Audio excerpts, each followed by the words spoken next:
from the shores of beautiful Lake Coeur d'Alene in the heart of North Idaho. Local, regional, national, and international guests discuss their topics on our forum, the North Idaho College Public Forum. With your host and moderator, political scientist, Tony Stewart.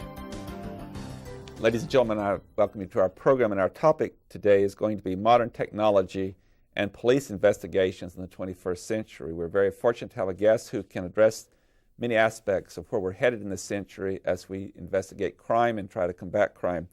Our guest is Edward A. Leach. He holds a Bachelor of Science in Business Administration from Bowling Green State University. He has a Master's in Business Administration from Loyola in Chicago. He also holds a second Master's of Arts in Administration of Justice from Webster University. He is the former Chief of Police of Lincolnwood, Illinois, and since 1996 here in North Idaho, he has been an expert witness in law enforcement issues, and he also, since 1993, has served as an instructor and coordinator of the law enforcement program at North Idaho College. It's such a great pleasure, Tad, I know you go by Tad, yes, to have you on our program. Thank you for taking this time, and it's a very important subject to discuss. Pleasure to be here. And as always, I'm pleased to have our regular panelist, Janelle Burke, an attorney in the state of Idaho. And Janelle, I know this is a very appropriate topic for you in the field of law, and we shall invite you to start today's questioning. Tad, this is the West, but it's not the Old West, and things have changed a great deal as far as law enforcement is concerned.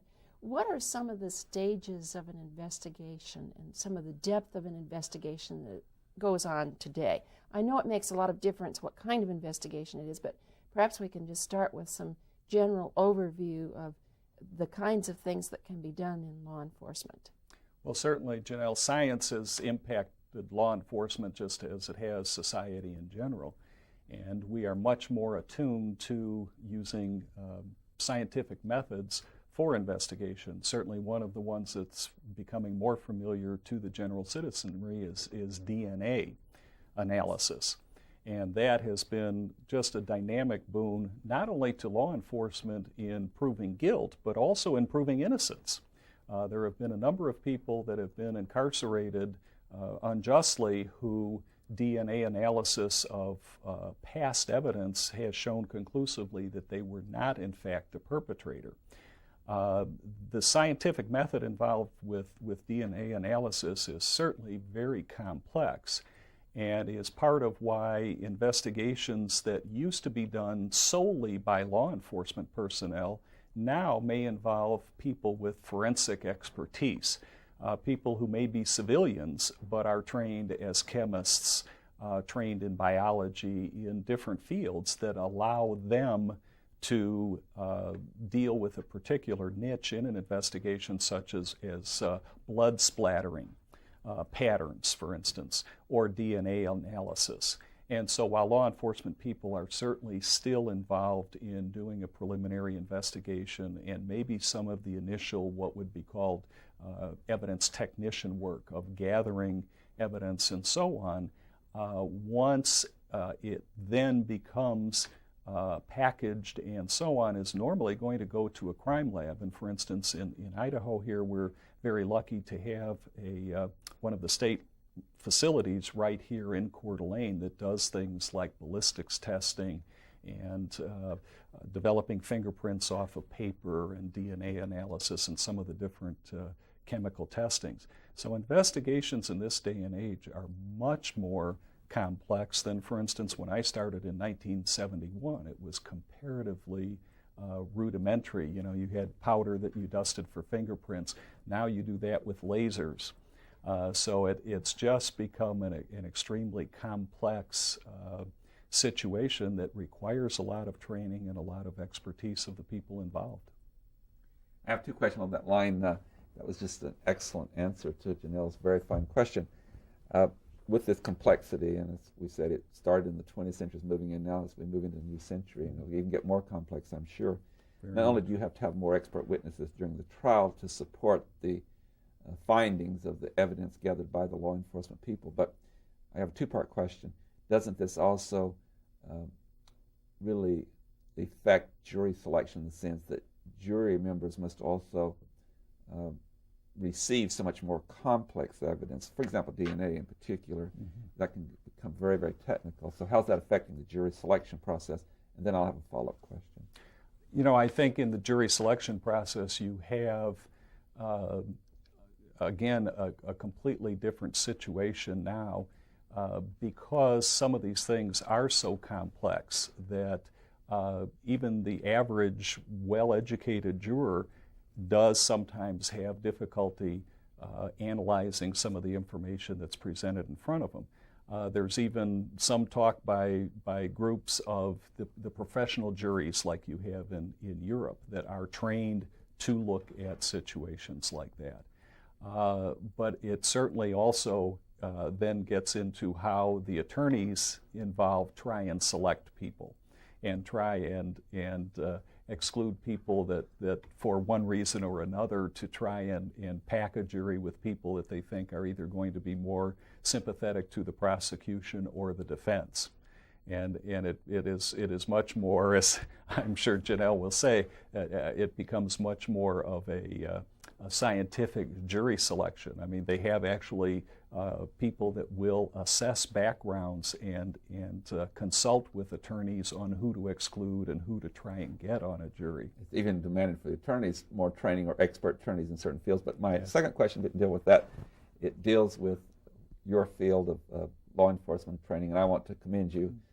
We have nothing but praise for your professionalism in training law enforcement people. But aren't you finding in your own teaching and working with others that it's requiring a lot more education and background for law enforcement people? And I'll follow that up by saying, in the future, as we go down this new century, is it going to be more essential that to be in law enforcement at any level, it's going to require more formal education than it has in the past? Absolutely. You know, and I tell my students that a 2-year degree should just be the beginning of your education. More and more you're finding law enforcement agencies that have minimum educational requirements. In Idaho, for instance, the state police requires a minimum of 64 credit hours to apply. And that's general background, that's English, that's social behavioral sciences, mathematics. They require a broad-based background. This isn't just the technical law enforcement courses. And of course, as you well know, my program requires a year of academic coursework in the broad areas before they're eligible to apply for my program. So it certainly is going to increase in the future. More and more agencies are requiring minimums. When I first started in 1971, that was almost unheard of. Now, the last figure I saw was that in local police departments, 31% of the personnel are required, across the country, are required to have some kind of college background. Certainly, all the way through the ranks, getting promoted into supervisory positions, chiefs of police. It is not uncommon at all for chief of police positions now to require a minimum of a master's degree. So that extends all the way through the ranks as far as education. It's going to become increasingly more important, training and education. As the education level of the general population is increasing, we certainly need to keep pace with some of the scientific things we talked about.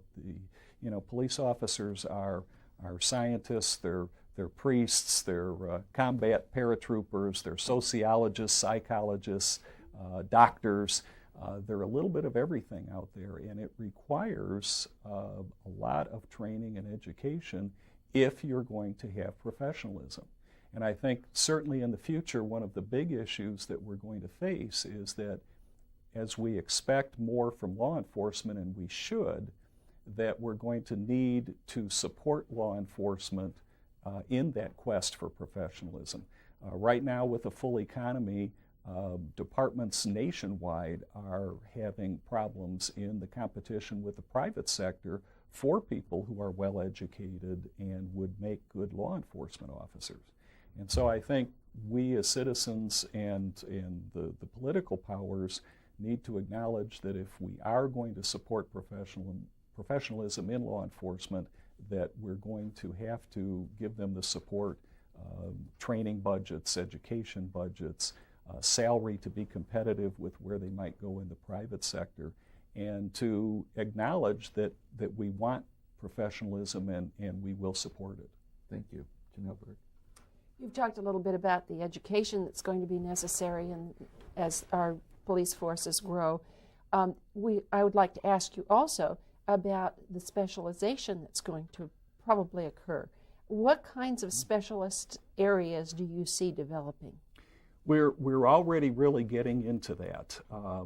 When I left Illinois in 1993, the Illinois State Police had just assigned their first detective for cyber crimes, dealing strictly and solely with cyber crimes.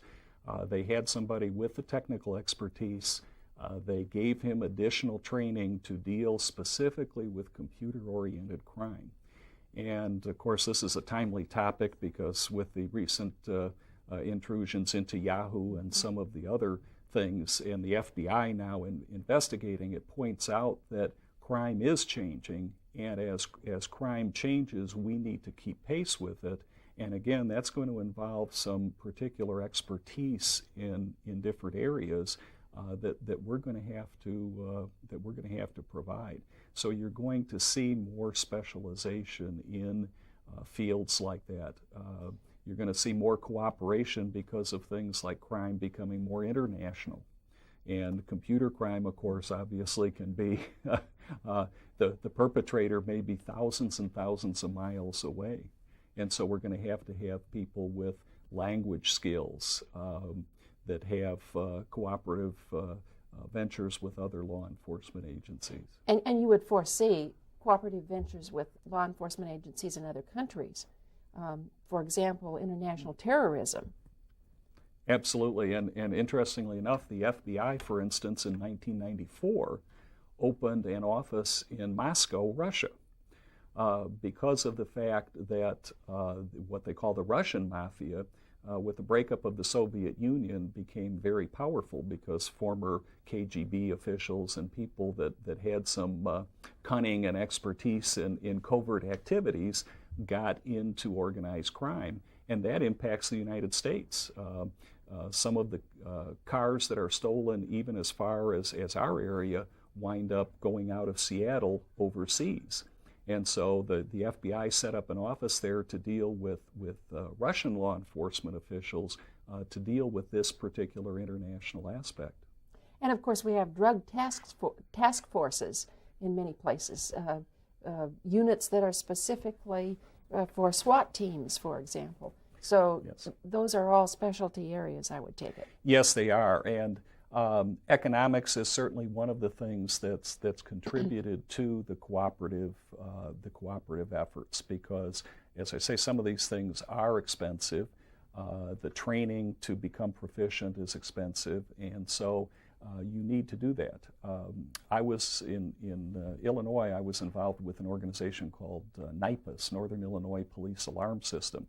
It encompassed 45 suburban communities with a total population of about 500,000, 1,500 officers, and we had a joint emergency services team. And because of that depth in the communities, where a department my size would be hard-pressed to have that kind of expertise, by cooperating, of course, we could have top-flight equipment. We had the 45-foot mobile command center, the right equipment. They trained one day a month, and then a week trained together in the summertime. And we had a very professional response to situations. I had one in my town where I had to call this joint team out for a armed hostage taker that not only was armed with a handgun but had a bomb. And so to have that expertise available, it's like that insurance policy. And you see more things like that in different areas: joint communications, task forces for drugs, task forces dealing with organized crimes. And I think you're going to see more of that nationwide. Dealing with some of this modern technology, I want to talk particularly about the types of crimes. There's so many terrible forms of crime, but murder is one of those. And we have obviously laws that there's no statute of limitation, that we can go back and investigate as far back as we need to if the evidence is there. Would you share with particular police officers that maybe watch the program or future police officer students, what are some of the kind of things that we can share with them about how in the arena of, at the very beginning of a crime scene, how you can protect it with this more technical evidence that might be overlooked in the old school of thought? What else can we look for? You've got the obvious things, if there's a weapon on hand or if there's blood or whatever. And you really, you could take my position in teaching that then, Tony. It's to teach them that the most important thing is to secure that crime scene. You don't let people wander through there. You have to maintain the integrity of that. And that may mean erring on the side of being overly cautious by cordoning off too large an area. Mm-hmm. Better to cordon off too large an area and then work your way in than to find out all of a sudden that that murder weapon was found hidden in the bushes a half block away or around the corner or whatever and was not secured. So certainly is instilling that into the responding officer. But it also is to make the officers, is to train the officers with the forensic people and let the forensic people identify to them what in fact the forensic people can do.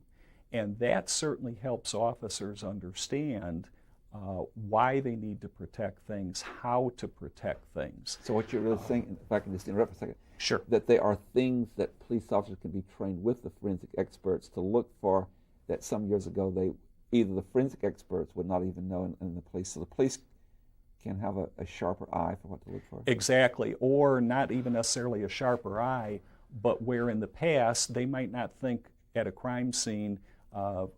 As an example, currently the technology is such that a homicide victim, that potentially fingerprints can be lifted off of skin through laser technology. That used not to be possible. Yes, and years ago, nobody would have ever thought, because years ago when you used powders and so on, you basically had to have a nice, flat, smooth surface. And so officers need to understand, don't disturb that body. You may think that you're not doing any harm, but in fact you are. And so by integrating the training with all of the people that would be involved with crime scene investigation, even to the point of getting state's attorneys, or, well, I'm back to my old of Illinois here, but of prosecuting attorneys, to get them out at crime scenes too, to start right at the scene to understand what is available and what's out there. One final question before I go back to Janelle. We've known for a very long time how effective fingerprints are if you can get them, and the amazing thing about fingerprints is not having duplications from one person to another one. Do you have the same confidence in some famous cases recently? There's been a great debate on DNA, and the state puts forth the argument with their expert witnesses it's about 99.9% accurate. Have we reached the point of sophistication that we can rely as heavily upon DNA as we can fingerprints? I think it has become so sophisticated that it's virtually at this point 100%. Now they're saying that it's down to 1 in billions would be the odds of any potential for a partial duplication. And so I think we're getting sophisticated enough. DNA technology is evolving extremely rapidly. The FBI, I believe 96 or fairly recently, has established a centralized database on convicted felons because of the fact that just like with fingerprinting, is having that file available. As we all know, it's a small percentage of perpetrators that commit the vast majority of crime. And with fingerprinting, anymore people have seen it so much on TV that the ways of criminals getting around fingerprints versus DNA, which is really hard for them, especially in something like a sexual assault.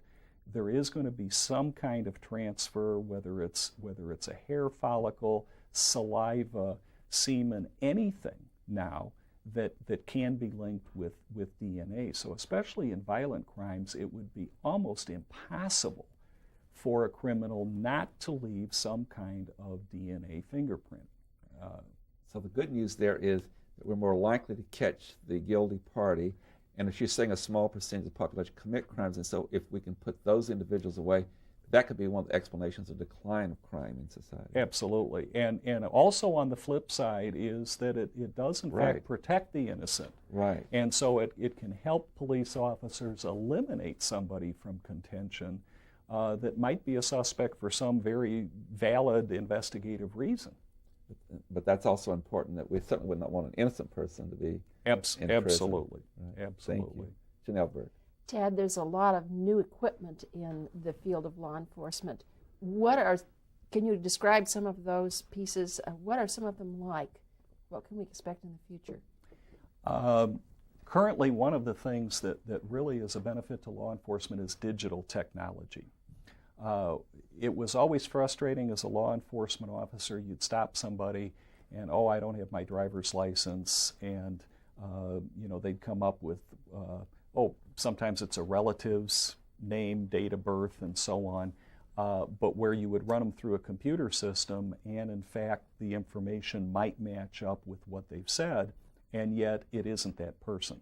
It's almost like what they call identity theft now, where people assume somebody else's identity and get credit cards and so on and so forth. And it was very frustrating to realize that you had somebody, you might be extremely suspicious of them, but you really don't at that point have anything conclusive to go on. Now with digital technology, they have right from the squad car where you can actually roll a fingerprint in a very small piece of equipment, and it will send it via radio wave digitally and send it into the computer base, and within a matter of minutes it will identify if that person's fingerprints are on file. And of course, common sense should dictate that normally the people that are trying to avoid giving you the real information are the people that probably have warrants for their arrest or some reason why they are trying to avoid being identified. And so just something like that that's even currently available is such a boon to law enforcement to make sure that we are not letting people go that we shouldn't let go. Some of the interesting things that are coming up involve, for instance, too, is less than lethal weapons, which of course is always an issue. We all know that when you have a violent confrontation, no matter what you do, there's unfortunately always the potential for an officer getting hurt, an offender getting hurt. It comes with the turf. But if we can find those mechanisms to minimize the potential for injury to innocent bystanders, to the offender, and to the police officer, and certainly the pepper spray is something that has become used more frequently now, but we're really getting more sophisticated into some high-tech kinds of things. One coming out of the military, and that's this sticky foam, where you can immobilize somebody by spraying them with this foam. You might have seen it on television. I mean, they look like the Michelin Doughboy after they get this sprayed on them. And so some of this investigatory work that's going on for other purposes, as I say, that sticky foam actually comes out of military investigation. They're looking at power disruptor sources, which, having been in police pursuits, is an absolute no-win situation. The police officers are endangered, the public is endangered, and they're developing these power sources that have the potential of actually being able to disable the person's vehicle from a distance and force the vehicle to stop without, throwing up a roadblock or using spikes or some of that, the current technology that's available. And again, the pursuits are that for law enforcement officers are an absolute no-win, because if you don't chase them, maybe that's the rapist, or maybe, that's somebody who really needs to be stopped. Or then again, maybe it's just that teenage kid that thinks his father's going to take the car away and is fleeing from police for that reason and winds up hurting some innocent person or whatever. So that kind of technology I'm excited about, where we can be more proactive. In relation to that technology that is very powerful and we're on the cutting edge of, I'm sure, other things happening, how does one then keep those particular instruments of effectiveness for police, but keeping out of the hand of terrorists? In other words, then the police have another problem. If the terrorists get it, then everyone's all of danger. These things, Tony. If I had the answer to that, I'd probably be on Jay Leno tomorrow night. And you'd be working in Washington D.C. That's right. That is currently one of the. It's a vicious cycle as law enforcement develops things, or the military, then the bad guys get them, and now you're trying to develop countermeasures. Certainly like looking at the of several years ago, the North Hollywood bank robbery. Here's two guys with fully automatic weapons that had complete flak jackets and the body armor, where they were hit repeatedly with gunfire from the officers, but were not subdued. And of course, years ago, body armor was something that law enforcement tried to keep, just to us. And that's one of the unfortunate things is that unscrupulous people, unfortunately, terrorists do have money. They will buy things. Career criminals will steal, will buy. And when you mention terrorism, terrorism is a frightening thing, because especially with the breakup of the Soviet Union, there are everything from handheld missiles to explosives and all kinds of things that are in the hands of not only people overseas, but have been sold in this country. And that is kind of a frightening thing to think about, both internal and external terrorism. We're running out of time, but your point is so well taken that even though we have things to advance to combat crime, there's also this other challenge that we face in the future. But on behalf of Janelle Burke and our staff, Edward A. Leach, or Tad Leach, thank you so much for being with us. It's been a very informative program. I know our viewers will appreciate very much your appearance, and you're very kind to take this time with us. Thank you. Thank you for the opportunity. Ladies and gentlemen, as you know, we've been talking about modern technology and what it means for law enforcement in the future. As we've now moving into a new century, there are many challenges that lie ahead for us, but there's also often promising things that can come out of this research. Thank you for being with us, and I'd like to invite you to be with us again next week at this same time, when we will discuss yet another issue. Until then, please have a good week. I am Tony Stewart.